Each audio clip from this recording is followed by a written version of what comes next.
ito po din ang update natin para sa lagay ng ating panahon ngayong hapon po ng August 9, 2024 na kung saan sa ngayon ay patuloy pa rin nakabagat ang weather system na umiiral po ngayon dito sa ating bansa, lalo na po dyan sa kanlurang bahagi na patuloy pa rin na hinahatak ng malakas na bagyo na may international name po na Maria. Malayo po ito dito sa atin pero patuloy nitong hinahatak ang habagat hanggang po sa mga susunod na araw. Posible po yan natatama sa Japan ngayong darating po na linggo. Kaya sa ating mga kababayan po na nandyan, di ba yung pag-ingat lamang po dahil malakas po ang bagyong si Maria.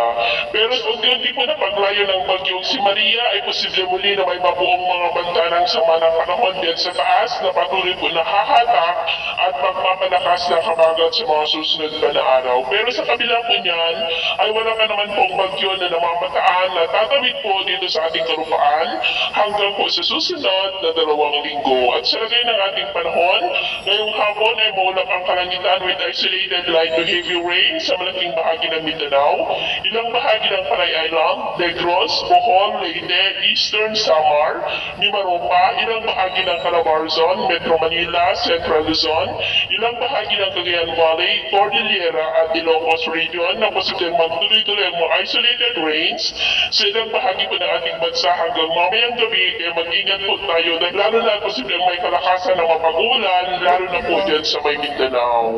At sa atin naman po mga baybayin, wala naman po tayong nakataas na ng gale warning signals, pero mag-ingat lamang po kung pabalaod tayo para po mas makaiwas sa mga sakunang pangkaragatan. So yun po ang latest update natin sa araw na ito. Nagpumuli si James na nagsasabing sa kailan ng pagsubok po na darating sa ating buhay, huwag na po tayong mawawalan ng pag-asa. Thank you!